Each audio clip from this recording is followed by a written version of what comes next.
Сәлеметсіздер ме оқушылар? Бүгінгі сабағымыздың тақырыбы металдардың тұз ерітінділері мен реакциялары. Ал ендеше сабағымызды бастайық. Сіздерге сәттілік тілеймін. Жаңа сабақты бастамас бұрын өткен сабақта берілген үй тапсырмасының жауаптарын тексеріп алайық.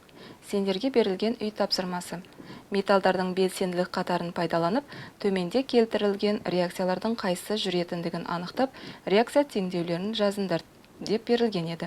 Енді жауаптарын қарап, өз жауаптарыңмен салыстырыңдар. Енді жаңа тақырыпты бастайық.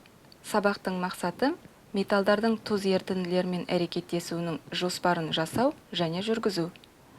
Металдардың маңызды қасиеттерінің бірі олардың тұз ерітінділерімен әрекеттесуі. Экрандағы екі реакцияға назар салыңдар. Берілген екі реакцияның қайсысы жүреді? Бұл сұраққа төмендегі мәліметті тыңдау арқылы жауап беріп көріңдер. Химиялық белсенді металдар белсенділігі төмен металдарды олардың тұздарының құрамынан ығыстырып, орын басу реакциясы жүреді. Реакция нәтижесінде жаңа тұз бен бос күйіндегі металл алынады. Енді жауап беру үшін ең алдымен металдардың белсенділігін салыстырайық. Кернеу қатарында темір сутекке дейін, мыс сутектен кейін орналасқандығын көріп тұрмыз. Демек, темір мысқа қарағанда белсенді. Жоғарыда айтып өткеніміздей, белсенді металдар белсенділігі төмен металдарды олардың тұздарының құрамынан ығыстырып, орын басу реакциясы жүреді. Реакция нәтижесінде жаңа тұз бен бос күйіндегі металл алынады. Сонда біз қарастырып отырған екі реакцияның ішінде бірінші реакция жүзеге асады. Енді екінші реакция не үшін жүрмеді деген сұраққа жауап беріп кетейік.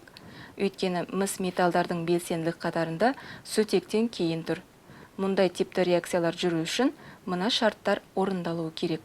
Бірінші, белсенділік қатарында тұрған металл өзінен кейін тұрған металдарды олардың тұздарынан ығыстырады. Екінші, реакцияға алынған және түзілген тұз ерімтал болу керек. Егер түзілген тұз ерімейтін болса, тұз металл бетін қаптап қалады да реакция жүрмейді. Енді өз алдына жұмыс істейік. Берілген тест тапсырмаларын орындаңдар. Тест тапсырмаларының жауаптары. Бірінші сұрақ: никель әрекеттеспейтін тұз. Мұнда дұрыс жауабы Е. Сұраққа жауап беру үшін кернеу қатарын пайдаланамыз. Никель қайда орналасқан? Ол сутекке дейін. Енді бізден никель әрекеттеспейтін тұз деп сұрап тұр. Жауаптарға қарасақ, мыс, қорғасын, күміс, олар никельден кейін орналасқан. Демек, белсенділігі төмен болғандықтан, олардың тұздармен никель әрекеттеседі. Сонда әрекеттеспейтін тұз магний сульфаты болады.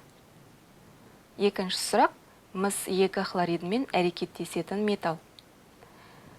Белсенділік қатарында бұрын тұрған металл өзінен кейін тұрған металдарды олардың тұздарынан ығыстырады. Сонда біз мыстың алдында орналасқан металды аламыз. Дұрыс жауабы Д. Темір болады. Үшінші сұрақ жауабын табу үшін белсенділік қалай өсетінін есімізге түсірейік. Кернеу қатарында солдан оңға белсенділік кемейді. Сонда дұрыс жауап калий. Төртінші сұрақ: жүруі мүмкін емес реакция. Кернеу қатарын пайдаланып, металдардың белсенділігін салыстырып көрейік. Бірінші нұсқада алюминий мысқа қарағанда белсенді. Демек, реакция жүреді. Екінші, мырыш пен қорғасынның белсенділігіне келсек, мырыш белсенді. Демек, бұл реакцияда аяқталады. Үшінші, темір мысқа қарағанда белсенді болғандықтан, бұл реакцияда жүреді.